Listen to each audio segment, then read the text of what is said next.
This episode of Bluey is called Calypso. G'day, you cheeky dogs. Thank you so much for joining us today. Obviously, I'm here as myself, Aussie Gal Margie.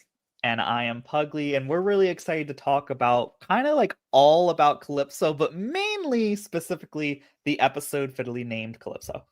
Yeah. So, as you guys saw in the title, we're basically just going to go through a whole breakdown of this episode, talking about like all the really cool like hidden details, as well as, oh no, Pugly, you've disappeared. I'm sorry. There was like a little notification. I'm trying to fix this thing. If you want to continue talking while I try to fix that, hold on. No worries. But yeah, guys, we're going to go through some of the hidden details that are in this episode with how the music plays into it, as well as the religion of Steiner's schools and the gnomes. Obviously, we're going to talk about Pretzel because he was a bit of a main part in this episode, and then we didn't really see him again until the sign and the whole LGBTQ thing. So we're going to have a bit of a chat about that because it is the start of Pride Month as well. And just sort of, yeah, having a talk about how that's been represented in Bluey.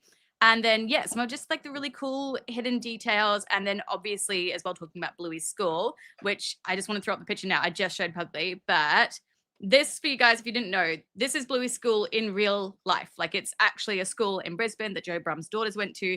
And this is what it looks like. It's one of like the coolest things. I absolutely love it. But yeah, I just wanted to share that quickly with you guys because I thought it's so cool to see it in real life. But yeah, if you're joining us for the stream, obviously jump into the chat. Please throw that on. I'm going to try and throw as many like individual comments up on the screen as you can see here now with Bluey edits. But you'll also know that we all have the chat feature now on the screen too. So you guys can see the chat as well on the screen, which is really cool. Finally. But yeah, like when Aussie Girl Margie showed me that picture of like the Calypso school inspired by real life, that kind of like blew my mind because like Bluey is like always has like real life locations being inspired by like, you know, like the stuff that they draw and like the design and everything. But I don't know, like something about the school that kind of just blew my mind, as you see on the screen here. It's something about the school felt like it just didn't really exist, but it does exist. It seems it just blows my mind. Yeah, the only difference, of course, is the fact that it's not in the like the Glass House Mountains. So this is the actual Glass House Mountains here. Then you can see it like on the Bluey part in the background. Oh, that's so nice. Yeah, this is like an hour away from Brisbane. It's like up at the coast. There's no, well, as far as I'm aware, there's no schools up there, whereas the actual school is near Mount Cootha. So again, what we saw on the sign, how they went up to that, the mountain where Frisky was, that's where this school kind of is. So it's more like in a forest, like a literal forest. So yeah, it's a little bit different in real life, but still obviously like very, very cool to see like this is a real thing. Like no wonder they wanted to replicate it for this show because it's amazing. I honestly want to visit it. Like, yeah. So yeah, we even have so Random Hufflepuff here saying like what kind of school it is. It is a Steiner school, so we are going to talk about that and how the gnomes are a big part of the Steiner school and the religion aspect of it all. So it plays a really big part. So I guess let's start off though. Okay, we'll talk about Calypso because Calypso is obviously the whole point of this whole episode. Well, it's looking wonderful. Is there anything else you can think of that a gnome might enjoy? Yes. Is it ready for a gnome to come and live here? Of course it is. Look at it. Oh, Calypso. Yeah, and I find her teaching style to be really, really important to analyze because it's something that I feel like kind of something that you're really supposed to do with kids is provide a lot of emotional / social guidance. And what she really loves to do in every single episode, which I always find to be extremely clever, is she kind of like breadcrumbs like the steps necessary to help the kids figure out their own solution to their problems. And when a kid figures out their own solution, or you know, in their mind, they're, you know, they figured it out for themselves, it provides like it connects in their brain in a certain way. There's a more elegant way to say it, but it clicks in their mind more, and it allows them to like keep those lessons for as they grow up. They'll keep those lessons in mind. You know what I mean? Yeah, I agree. I think it's just so amazing the way, like Joe Brom said that this was his favorite episode, and that like she is sort of based off a teacher that he knew as well. And it is Aw. very much like she shows like that, again, like the Steiner way of sort of teaching. It's kind of like Montessori as well and all those sort of things where it's like meant to be like child led, not teacher led. So she's, you know, like you said, she's leaving breadcrumbs for everyone to like get them to move along with what they're playing with, but in like a really natural kind of way. So we have like a really good example with like Indy's journey throughout My, it certainly is crowded in here. It sure is. I might have to move out soon. That looks good. I'm building a house. You can rent the upstairs room for $10 bucks. Great, but I don't have any dollar bucks. Maybe you need a job. Yeah, I could be a waitress for Bluey. It's such a good example. But I don't have any Yeah. dollar bucks. It's so funny to me. No dollar bucks. But yeah, I love it because obviously she does it with like most of them basically, but like Indy's a big part of it, like of someone who she leads around, and then Pretzel as well, and then Honey too. But like Indy like physically is sort of moving around the entire room as well the whole time to make that journey. But yeah, I think it's one of those things because like it's so easy, I think, for teachers. Like I was a teacher and it's so easy just to tell kids, okay, go do this now. Okay, go do that now. Yeah. It really takes like a mental thing to be like, okay, don't interrupt them.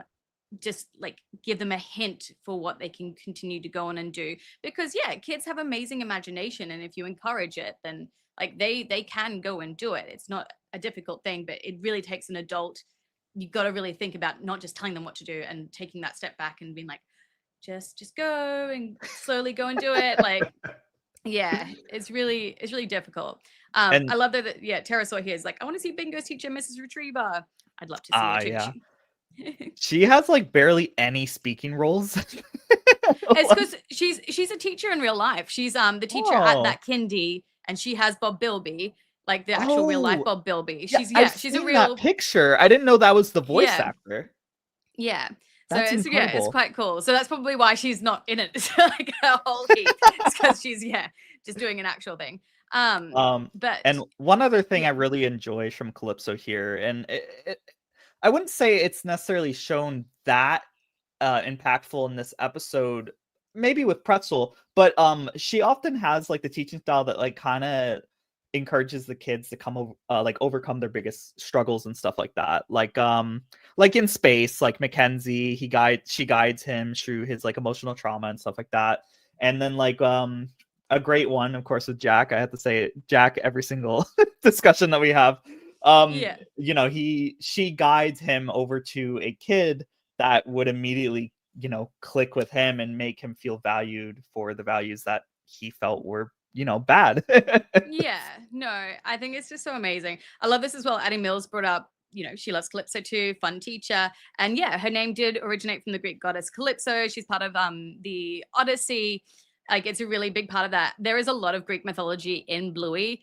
Again, not surprisingly, because like the whole idea is, you know, Bandit's an archaeologist, so I'm sure he would have told the girls about like Greek mythology, and so that's why they have a lot of those names popping up all the time as like their fun names. But then on top of that, of course, Joe Brum, he is a huge D&D player, but also his brother is an actual archaeologist in real life. So it's again not surprising that he's then chosen these names for these characters in the show. So like it's a whole thing. But yeah, so the fact that Calypso, the breed of dog, she's a herding dog, and so Yes. Now she's cut out there, but what she was going to say is that since she's a herding dog, she kind of like guides and shepherds her, you know, children throughout the classroom. And you cut out there, so I was just finishing your sentence. Thank you. There's always one of us who can finish the sentence, the other one. But yeah, so yeah, it's really cool that like that's the type of dog that they picked for the teacher dog, and I think that was really smart. And then of course we have Pretzel, which is such a cool way of showing that like it's okay for kids to be bored, like it's all right. Look at this lovely stick I found, Pretzel. I don't feel like playing anything. Okay.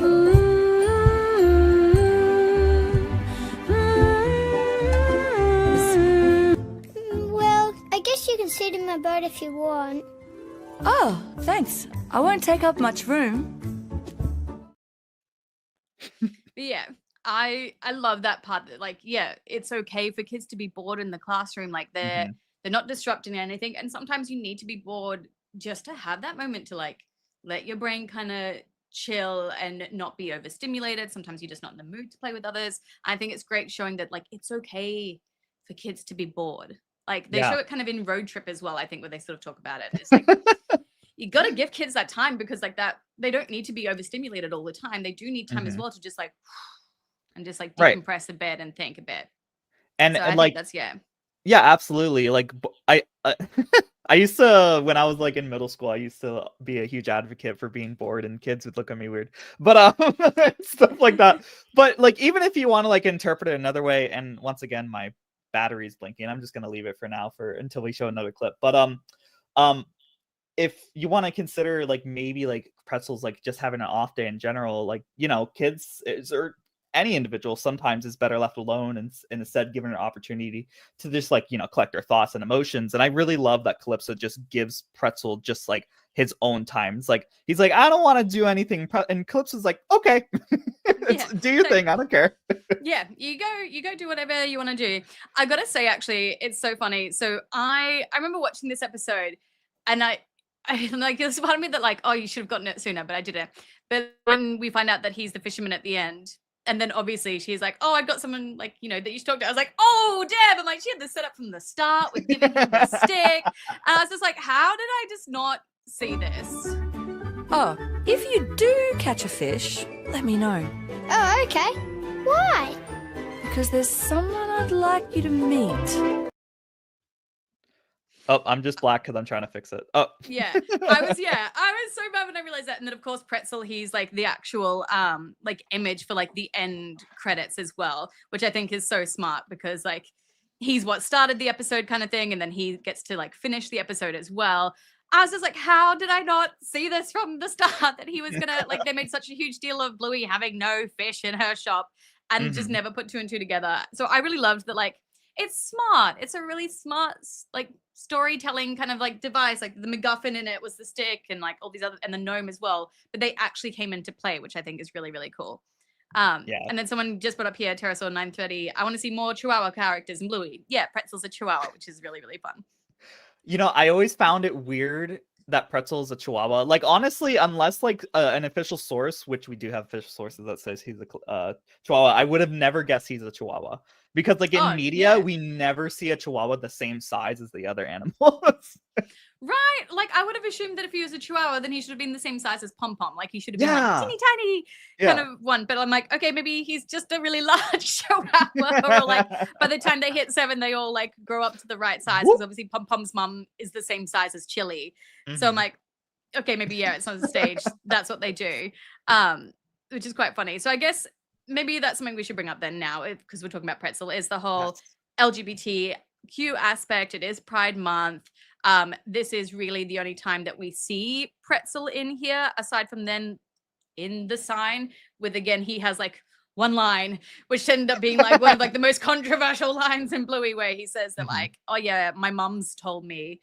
I don't know. What did you think when you heard that line? You know what? Well, the sign was such a like crazy charged episode when we first watched it, because we like watched it live all together. If y'all don't, if y'all want to see that, you can check it on Aussie Girl Margie's channel. It should be in here like live. It'll be in playlist or something like that. But anyways, when he said it, I didn't really like fully take it in mind until I think actually during the watch you mentioned it real quick, and I was like, oh my gosh, that's so clever. And then the farmer tale happened, and I was like, okay, out of my mind immediately.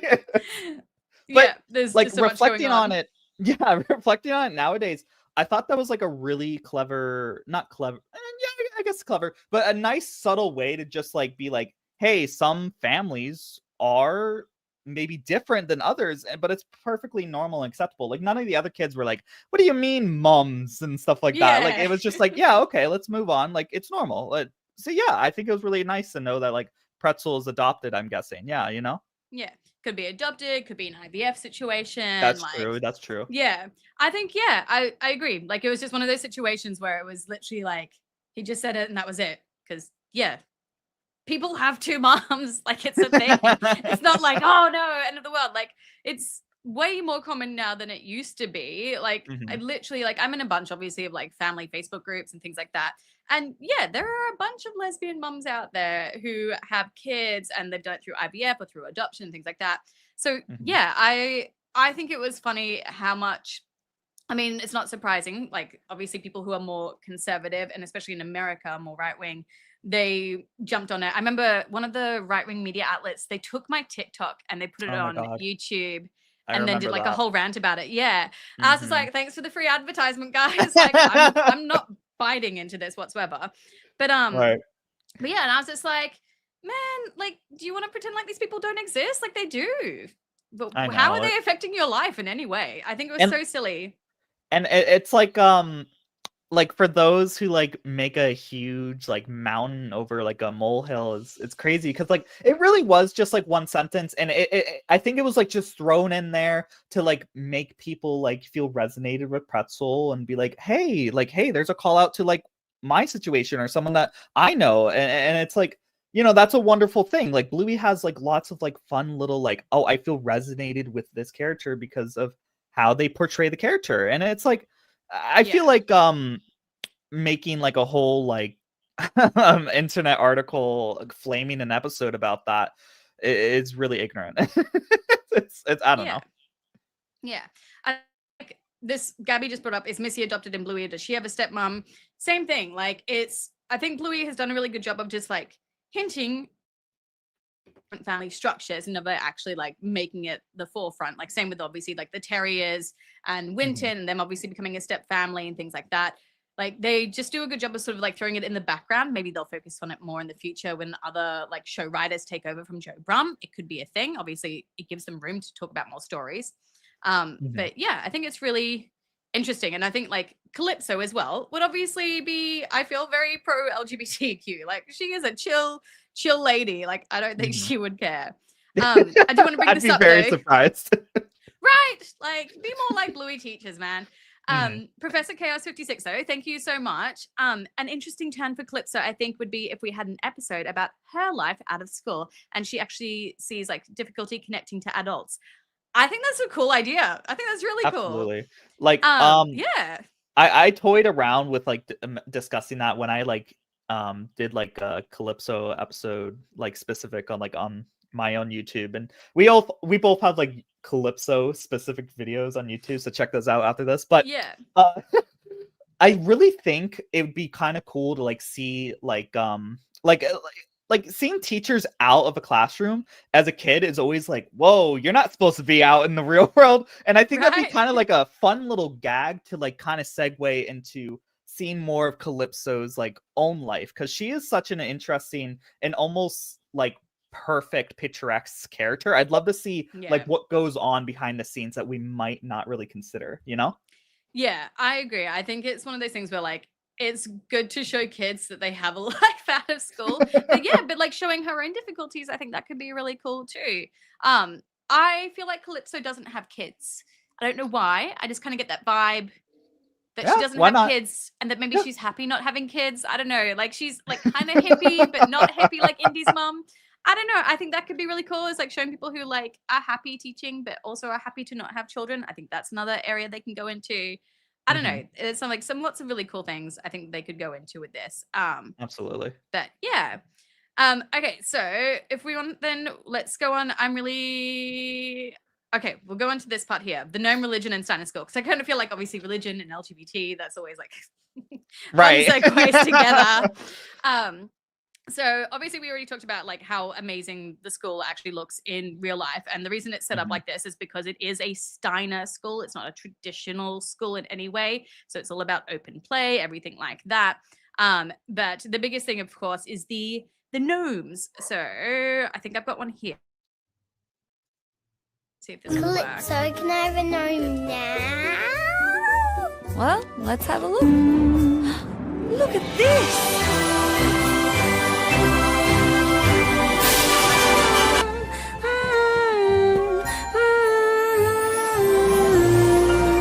The gnome watches over all the people.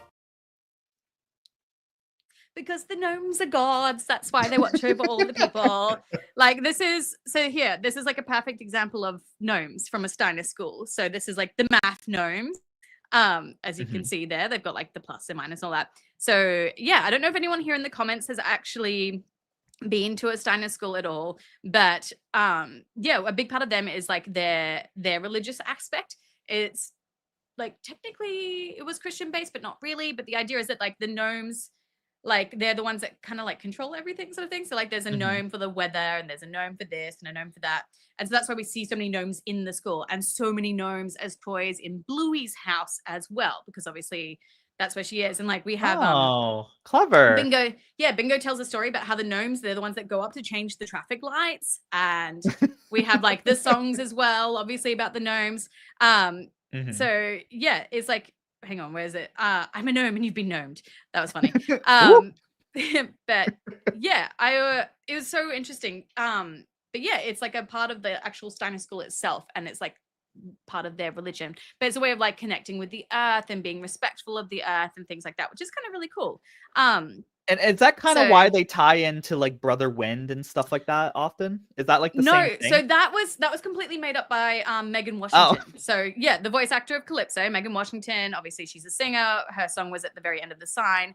But yeah, no, that whole part of the song, she just made that up basically on the spot and was like, da, da, da, da, and then elaborated on it for like the actual song in Bluey. So that's completely made up. But there's that song they sing at the dinner table. Do you know what I'm talking about? It's in one of the episodes and they sing a song before they eat their meal. Are you talking about the one where like they're like doing like this and with their hands? Yeah, that one. Yeah. And Bender's like, oh, that's interesting, kind of thing.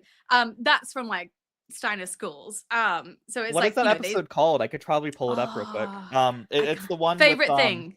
Favorite thing. Okay, yeah. Hold on. Someone's favorite thing. Keep talking and I'll pull it up. Oh, I found it easily. Okay. So, yeah. Okay, hold on. I'm gonna share my screen here. Give me one moment here. You guys are amazing in the chat. Thanks for letting us know. All right, here we go. All right. I'm gonna get to the beginning of it here. Okay, are you ready then? Is it showing? Okay, cool. Yeah. Hold on. Oh wow, it's long. All right, here we go.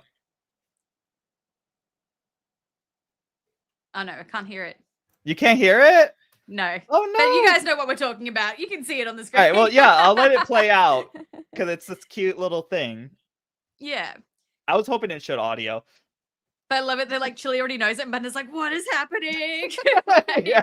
Very typical of like, of course, the mum knows everything that's happening at school and the dad doesn't. Very cute. Which is quite funny. But yeah, it's like a big part of it, which I think is really cool. Someone's just like, law. But yeah. Yeah, Joel. I think again, it's like, you know, it's just showing something really different, and like how these schools view things differently and all that kind of thing. So I really liked it. I liked that they added that in. I thought it was like a really nice little detail that they did. But yeah, it was just something really cool.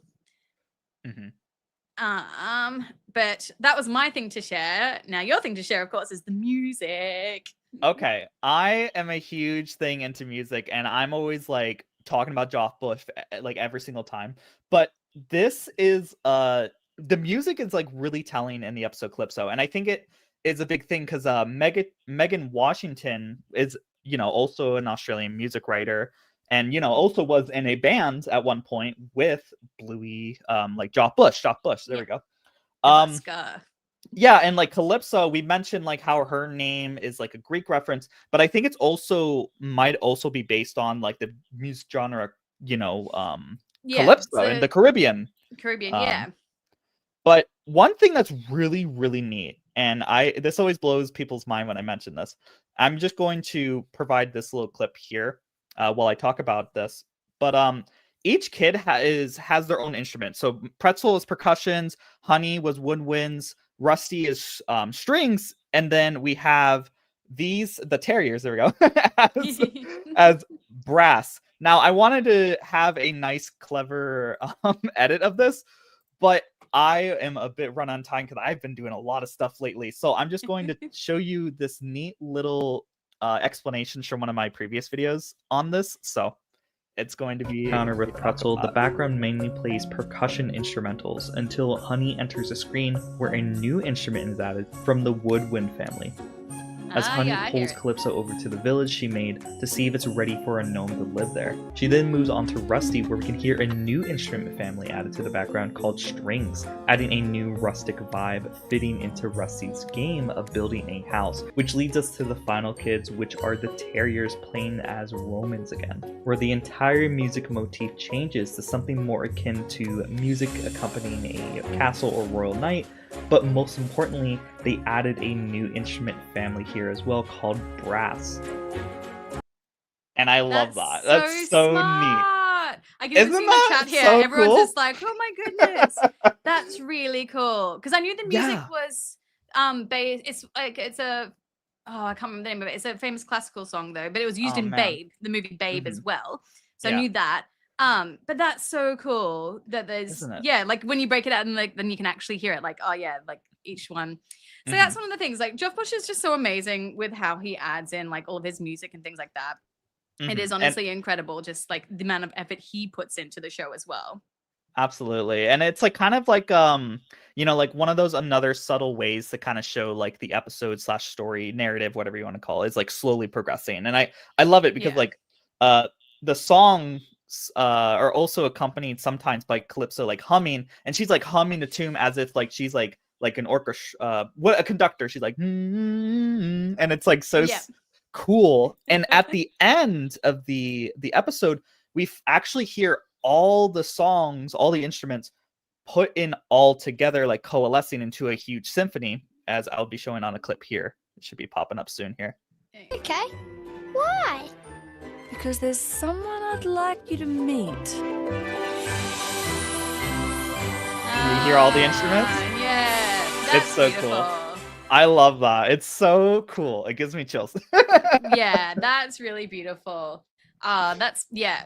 Obviously, like the music in this episode is like that's so for me that also then ties into the fact that obviously she's weaving the whole time and then makes like the circle at the end, the Yeah. red bracelet, which is like got a bunch of other like meanings as well. But I think one of the obvious ones is that like she's connecting everyone together and then like it's a full circle because everyone's helping each other and then like the way the music all connects to. There's like no wonder this is Joe Brum's like one of his favorite episodes because there's so much in it, which just makes it such a great story, basically, I think, which is really, really amazing. That's so cool.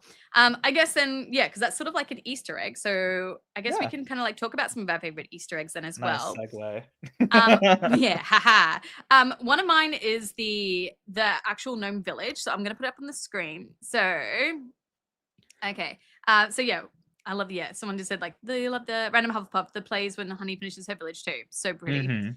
So this is my favorite ones. So we've got the first village here. If you look in the background there, you can see the Loch Ness monster in the lake. Oh, clever. So yeah, so it's Loch Ness monster, and then there's a little castle on the hill. So those are like obviously both real things. So we've got like the Loch Ness monster, and then that's the castle that you can also see at the loch as well. So it's literally Oh, this is cool. a scene from Scotland. Like I've been here before, and I was like, this is amazing that they had that. So I loved that. And then each scene as well is Honey has recreated everyone in her classroom in her village. So we've got Pretzel here being the fisherman. So like, you know, leading up to what he's going to be actually doing, which is really cute. And then we also have here the mums. So we've got Chloe and Coco here with their little babies. So obviously we saw them Aw, before as cute. well. And then, oh no, do I have the picture here? There's a picture of a fish and chip shop as well, which is meant to be Bluey. I that's can so pull annoying. it up real quick. Hold on. Yeah. Yeah, let me find Well, you the. pull that one up. And then obviously, you yeah, do. we have Calypso here guiding the kids across the road. But then this is also like a cute little play as well on obviously like the Beatles walking across as well. So that's like a cute little nod too. Mhm. So I love that. Yeah, she's got everyone. And then here we go. You got, yeah, here's the fish and chip shop. So we got like the fish at the very top there to symbolize that it's yeah. a fish and chip shop. So yeah, literally like every little part of the village, she's just recreated as people from her classroom, which is cute because it shows that, you know, she's pulling on inspiration. Honey as well is from the UK. So maybe she's from more the north near Scotland, which is why she recreated like the Yeah. Loch Ness scene and things like that. So I like to think that that's one of the really like cool little things. But yeah, so that was like one of my favorite details was just like the level of detail that they then put into the gnome village on top of everything else, which was just like insane. And then this joke Being as well was my protecting favorite. Roman is a little bit boring. Maybe we should be It's so cute. So yeah, so like obviously then as well, maybe she got the idea of the terriers with Scotland and Loch Ness and everything like that. So, but the invading Romans is like one of the funniest jokes, obviously, because they were invading Romans, not protecting Romans. But yeah, what was your favorite Easter eggs? And it's actually related to those gnomes, as you mentioned earlier. And I don't have like a good clear shot except for the thumbnail of the video. So I'm just gonna pull that up because it shows Calypso and the gnome that she's supposed to represent. So you can see here the gnome that's leading all the children has the blue scarf, and then in the background you can see Calypso also has a blue scarf. So I thought that was really, really neat, and I didn't actually notice that until like I was editing the thumbnail for this, and then like Ozzy Marky mentioned all the other gnome stuff, and I was like, that's so brilliant, that's so cool. Yeah, that's what I mean. Like this episode, like they really did all come together so well. Like the animators, the background animators, the music, and then obviously the story itself was just so impressive. I forgot to check actually the order of this, but I do love as well. They pulled in so much of like Indy and Rusty, like setting up like them living together, but then also like the Polly things. But my favorite thing is like if you watch it at one point, Rusty is pretending to be a horse and giving Polly a horseback ride. I'll put it up here. Can you mind Polly? Sure. Bye. Do you want to learn how to build a fence, Polly? Hi, Rusty. Here's my $1 for the upstairs room. So cute. It's so cute. It's just like one of those other ones of like seeing the two of them playing together. Like I always wonder, like, did the kids who voice act for Rusty and Indy, did they just get along really well and that like inspired a lot of like their interconnectedness, or is it based off something? Like Joe Brum, like he had a best friend who was a girl when he was a kid or something. I don't know. I love that they always have them together and showing like that dynamic of like a boy and a girl just being friends and being able to play together. I really love that. Yeah, absolutely. I always love their dynamic. You don't really see it past season 1, actually, which is weird. I guess because maybe Jack. I don't know. Jack came in season 2 and kicked Indy out. Bye, Indy. Yeah. I wouldn't mind them like revisiting that because their dynamic is very cute in season 1. Yeah, it is. Okay, so I figure we probably should put in a general Q&A. So if you guys want to ask us any questions about this episode or just in general, feel free to throw it in. Sabdakor, thank you so much. All right, your question. Do you think Bluey can read stuff or not? I have seen this popped up before. What do you think, probably? I think okay, so like there is like a short where like she's like reading all these like tongue twisters, and that's like definitive like proof that like she can. But then like there's like that episode and oh my gosh, Relax with the elevator? Oh no. Oh no, you mentioned that. I'll let you mention that in a bit, but the one where Muffin's over and like they're like, you're the most special girl in the world, and it's like the library episode. Yeah, and they're like, and here's a book with a bunch of words, and it's like maybe the words were too big for her at that point. Maybe that's excusable, but I think she can read. I mean, I don't know, it would be kind of weird if she didn't. I don't know. Yeah, I think it came up because of like the elevator joke, basically, when her mom's like, "Oh, press 4," and she's like, "This one? No, this one." And I think I think it's just Bluey messing around with the mom, being like, "What about this one? What about, I'm gonna press all the buttons except for number 4." I think that's one of the reasons why it came up. Yeah, I did that. I've written like a script for it before of like, does Bluey have like ADHD or autism, like a really in-depth one. And I've just never recorded it. So I don't know, maybe somewhere in the future I'll record it. But that's good though that you bring up the tongue twister one. I hadn't thought of that. So I should add that in. But yeah, great question. So I'm going to throw up some more now. Where's another one? Okay, here we go. This is a one about Calypso too. So Tom Essex, random one, but do you two have thoughts on Lazarus drug being used in the sign or just her singing in general for that episode at the end? What did you think of it being used? So Lazarus drug, right away, I think the title is like a big like symbolic thing. I know that the song was written before the sign and everything, so this might be like, you could probably like disregard this thought process, but I always thought it was magical that a song mentioning Lazarus was in a scene where the house and all the family, like all the light like flashes into the house, and it's like the light, there we go, is bringing like the healers coming back into the house, there we go, brings life back into the house. And something about Lazarus in the Bible is that I forget if it's a male. I think it's a boy.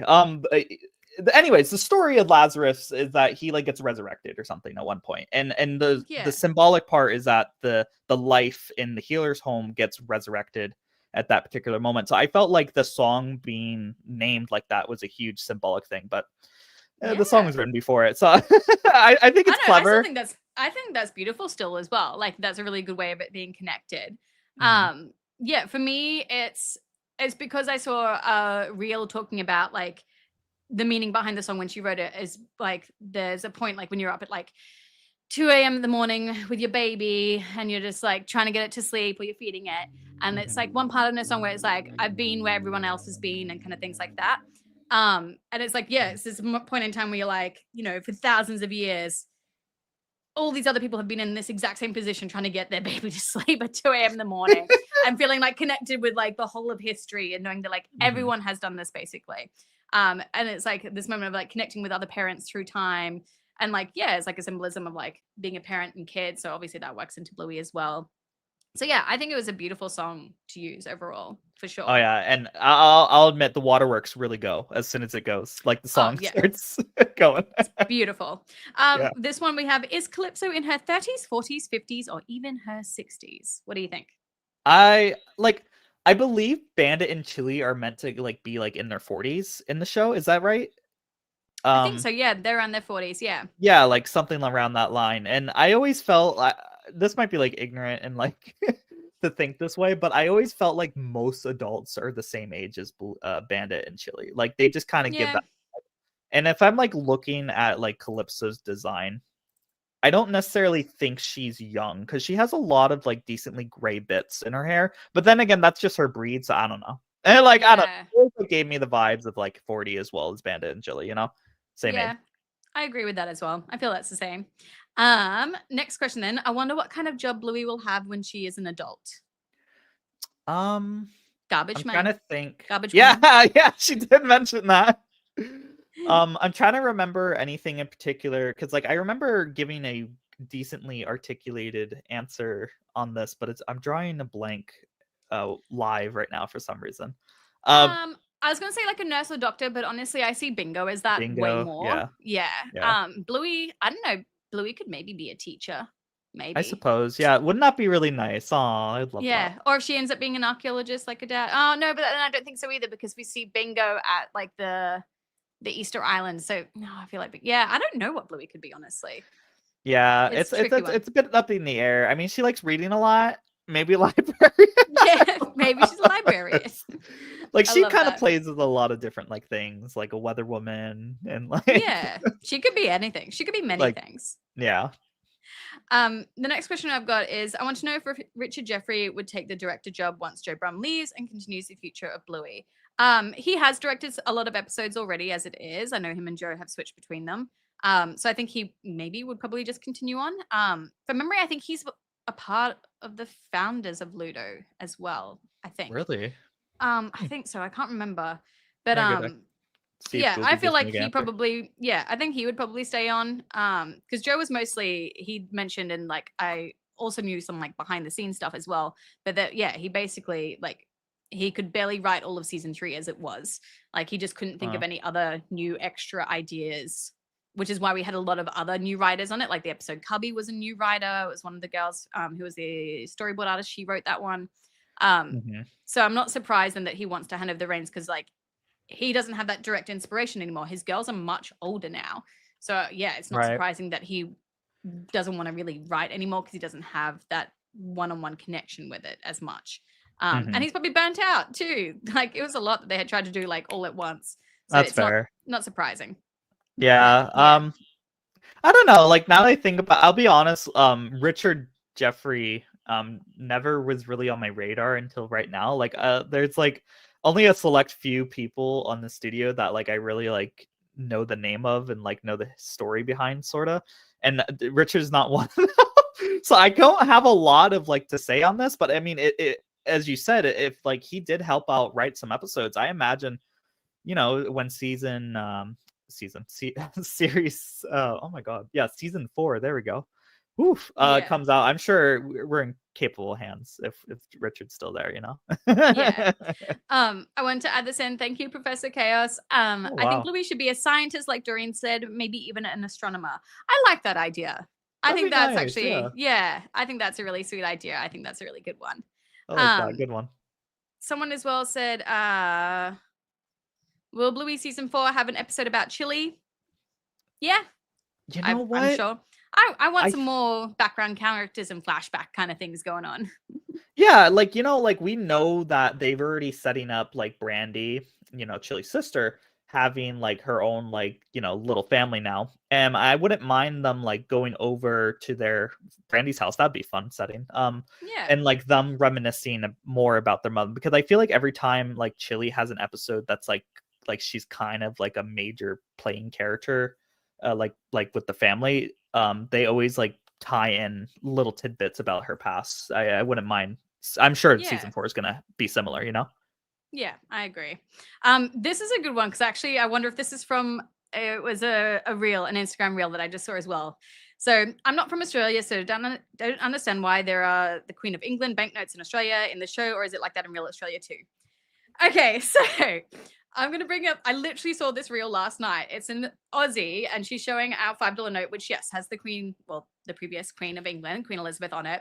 And if you fold her up in a certain way, it is a very inappropriate image. It's quite funny. Oh. But the comment section. So she says like, oh, this is an Australian bill, blah blah blah. If you fold this dollar this way, blah blah blah blah. And then the comment section was so funny because it was filled with, unfortunately, a lot of Americans who just did not know. And they're just like, yeah, dollars, like this isn't a US dollar. And then some other people being like, when she says dollar and she meant to say pound, how stupid is she? All this sort of thing. And then Oh my obviously God. Australians and like people from England being like, you guys do realize that like you're not the only ones with dollars, and that the Queen is on a lot of countries' coins because we are still under the Queen's rule. Right. So it's really yeah. interesting. And I think this is one of those situations of like, if you haven't traveled, you probably didn't know, and that's fine. But yeah, Australia is still technically a colony of England, just like Canada is, which is why we have dollars. There's obviously loads of countries in the world that their currency is in their own dollars. We used to have pounds in Australia. We switched over in the 1970s. They switched from pounds to dollars instead. And then, yeah, we have the Queen on the back of our $5 note, but also on the back of every single coin. It's now transitioning into King Charles being obviously on the back of every single coin because he is now our king and our sovereign, technically. Oh, yeah. So yeah, that's why we see the Queen as a corgi on the Bluey notes, because yeah, that's what it is in real life as well. And there is an interesting way of folding that note, but I'm gonna There we leave go. it as that. You can Google that yourselves. I'm not bringing that up on here. But yeah, it was really interesting. Like everyone's just like, wow, like US education system, like coming up, and I was just like, man, I didn't really learn about other currencies at school either. I didn't like, either, really. Yeah. Right. Like I think that's a perfectly normal thing to not know about realistically, especially like unless you have traveled. But yeah, that's why the Queen is on the back of our notes and everything like that. Always found that really interesting. All right, I'm trying to try and answer a couple more questions. So here we go. Random Hufflepuff, back up. My history class failed me here. I know, sorry, mate. I feel like also if they taught you in history, people would forget anyway. Like, how much of history class do you really remember? Yeah, oh my God. That was my worst subject, I'll tell you what. I just could not. I don't know why. I did ancient history. I absolutely loved it. Like I was, yeah, that's my ADHD kicking in here. Someone here, do you reckon if the show lasts till 2032 that Bluey will do something for the Brisbane Olympics? Yeah. I really do think they would. I mean, I feel like Bluey is almost like synonymous. It might be weird to say this, to Australian tourism at this point. So, and like Australian, not Australian, mascots and stuff like that. And the Olympics, I guess the Olympics, not the mascot. Olympic is, they really try to use it. It sounds so cynical and capitalist when I say this, but they kind of use it as if it's like tourist thing. So, I mean, if you really combine the two, it just seems logical at that point, Oh yeah, for sure. I think so too. I think, yeah, I know Bluey, I'm trying to think like the London Olympics. They did a whole thing with Paddington Bear Oh, as like a lot of the cute. promo stuff for it. So I feel like I didn't Bluey know would that. definitely be a part of that. Yeah. So I feel like Bluey is quite synonymous now with Australia. So for sure there'd be something, and especially because it's in Brisbane too. They just extended Bluey's World. So we don't know how long that's going to Oh, be around cool. for. Maybe it'll last another 7 years or whatever until we get the Olympics. Just the permanent tent. Yeah, just there forever. But I do think though, like, I mean, Peppa Pig is still going. Mhm. Admittedly, BBC Studios is much bigger than Ludo Studios. They have a lot more like ability to just like keep pumping those episodes out because they have animators on full time, which Ludo Studios does not. So all the animators basically for Bluey aren't working at Ludo Studios Mhm. at the moment. Yeah. Like one of them is doing naked stand-up comedy at the moment. Like that's like the What? extreme. Yeah, I found that out last night. I was like, okay, Alright. you go get it, girl. Yeah. But that's what I mean. Like they're not working on it at the moment. And same thing, they're not working on the movie either because it's not 2D, it's 3D. So a whole other studio has taken over for the movie. Yeah. So that's what I mean. Like people are just like, oh, we're gonna get a season 4. I'm like, yeah, in like years, man. But that's the thing though, Yeah. is like they make so much money from the merchandise that you would think that they would put it in now to employ them full time, give them proper working rights, because we know that was obviously an issue with the overtime. Thanks to Katrina, like doing a whole like publishing thing about it, Mhm. and blog posts. But yeah, it does seem kind of ridiculous to me that the BBC is not putting more money towards literally setting it up properly so that there are full-time animators with proper working rights to then keep creating the content to help keep pushing the merchandise and everything like that, because it is a huge money maker and that's Yeah. usually what happens. So it's interesting that they are taking so long to do this, I think. Yeah, Bluey has a weird history with their advertising in general. I feel like they're always kind of shoddy. Yeah. Like they're always like, it feels like too late to the party with the stuff they provide. Wow, Professor Chaos, another $5. You killing it, That's man. awesome. Yeah. My dream app would be the sign type special, like the movie Boyhood and Brandy, showing bits of hers and Chili's life growing up into adulthood. Yeah, that would be really cool. I saw this question before, like could the movie be about? What do you think the movie could be about? I am the worst at this answer because when I think of like movies, I can't think of like any slice of life movies like at all. And like when I think of a movie, I think of like story beats, and then there has to be like an obstacle that the protagonist has to go over and stuff like that, like an antagonist. And like I can't think of anything like that, but Bluey time and time again is always just blows it out of the park with stuff like that. And like the Sign did so well, and I really do feel like the Sign was like almost like a trial period into like what a longer episode of Bluey could be. And that they knocked it out of the park with that. I don't see the Bluey movie being bad. I just can't think of what it would be about. It's like it's it's hard. It's hard to think about. I kind of feel like I don't know, I've talked about it before, and like I do think it's going to be, it kind of reminds me of like the Rugrats movie where like they end up going overseas and things like that. It's like a big travel based kind of one. I do feel like that would make the That'd be most fun. sense realistically. So yeah, that's what I feel like it will be, is like some sort of travel thing either around Australia to show different parts of Australia, or over to New Zealand, because that would be quite funny, or over to England, to London. That seems like also a very obvious one as well, with how much it's always been referenced in the show and the fact that Joe did live there for such a long time. Oh yeah, okay, there we go. This is a perfect example as well. Joe Rom said that he would never make a movie unless he had a story worth telling, and then he did say in the podcast with the Gotta Be Done podcast when they interviewed him that he felt like he did have a story worth telling, and that's why he's written the movie. So yeah, I feel like it's sounding. I love that. Yeah, it's something. Just gonna throw in here as well, no spamming in the chat, please. But also some person 47, what do you mean the bad news?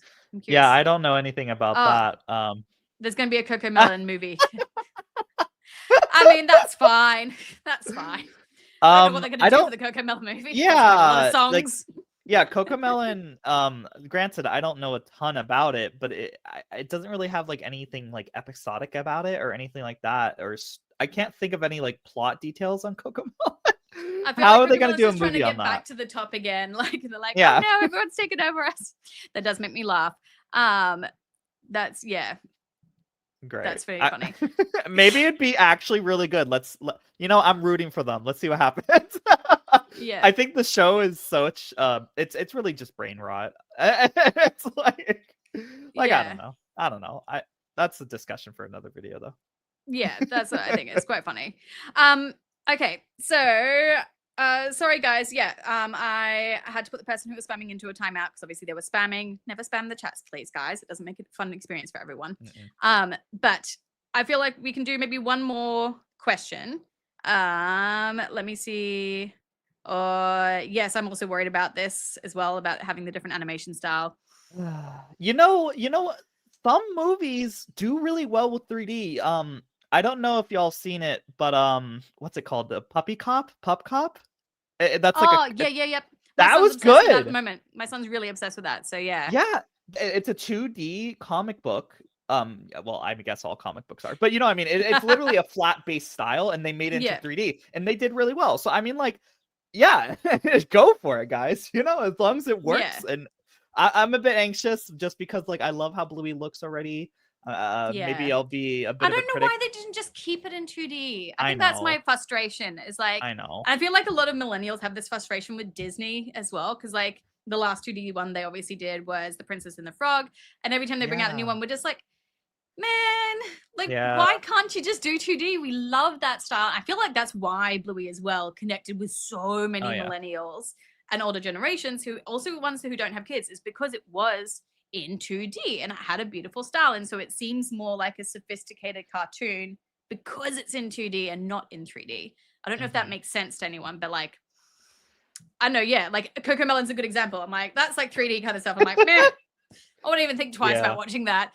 But then, like, I don't know, it makes me, yeah, it's, for me, I really wish that it was going to be in 2D, and I wish that they still had some of the animators who'd worked on it working on it. Like, I think it's a great chance, though, obviously, for 3D animators in Australia to get a good opportunity. I love that, and I think that is really good.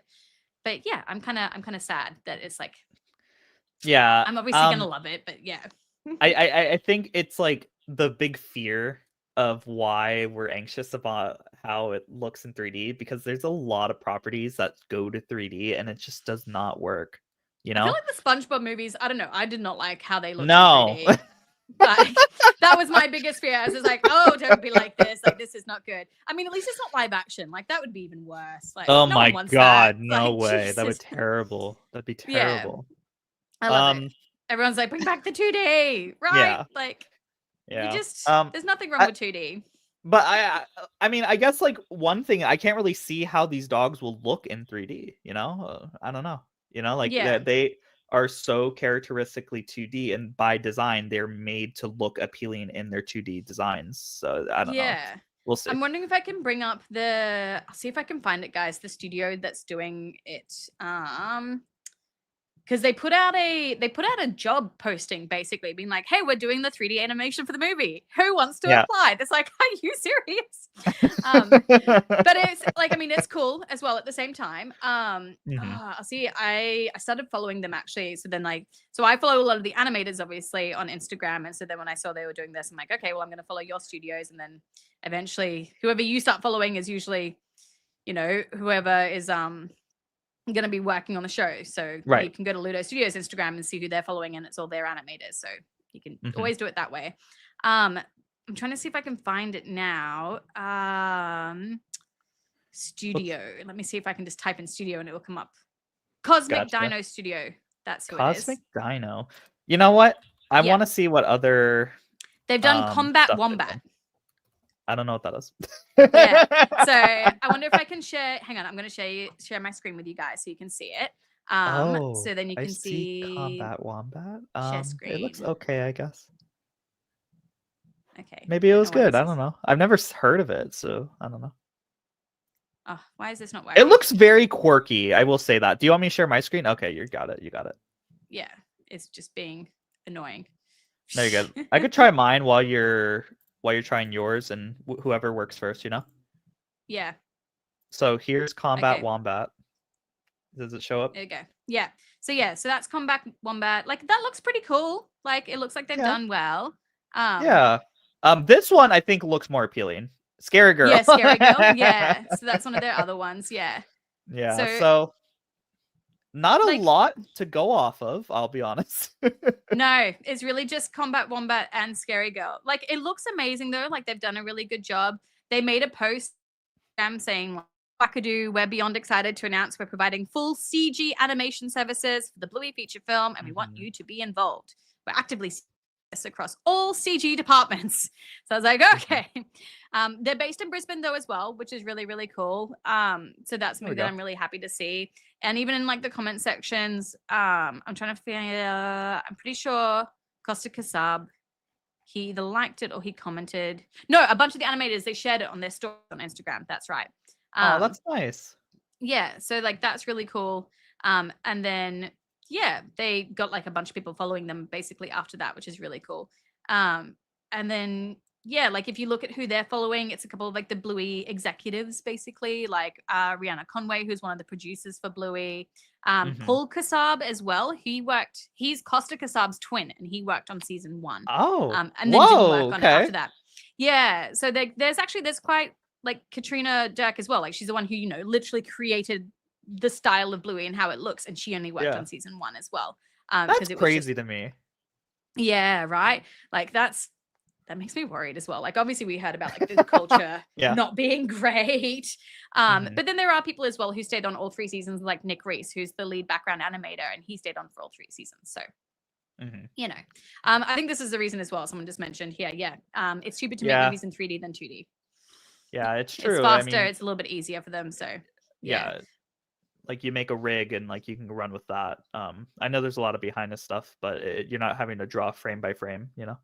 yeah, it makes it much faster. Well, I guess Bluey's a rig, but you know what I mean. yeah, still action rigs. All right, I feel like we can probably leave it there. Well, I feel like we always end up chatting about the movie, but I mean, like it's what we were waiting for, obviously. Yeah. So yeah, it's just one of those Yeah. things that you're just sort of waiting in line for. I'm wondering if they are going to do any more of those mini-sodes. I really hope Like- so. It'd be nice to like kind of you know, I can't think of the right word, but like to have till we wait to the movie, to wean us off, I guess. I don't know, whatever you want to call it. Yeah. But Because it's a while, so like I would assume they've got to put something out to like try and keep it going, and the minisodes seem to make the most sense. right, I wanted to say to hold us over. That's the phrase Yeah. I wanted. Yeah. Yeah. And I think the minisodes near the end, like the last batch of minisodes, were all really good. So I imagine if they got a good grasp of it, if they continue that trend, they'd be pretty entertaining, I'd say. Yeah. Yeah, I think so too. All right, cheeky dogs, we're gonna head out. It's basically been an hour. Thank you Yeah. for joining us, obviously, for our whole breakdown of Calypso and all the bits and pieces relating to it and everything like that. Social media wise, mine's all at Aussie Girl Margie. I have not really been on TikTok lately, but I do go on Instagram a lot. So Aussie Girl Mhm. Margie on Instagram is my main other social. Yep, Lovely and- for you. And my YouTube's Pugly, as you probably already know. My Twitter, which is my most active social media, is the Healer's Fridge, and you can find my other stuff at the Ugly Pugly if you want, but mainly the Healer's Fridge.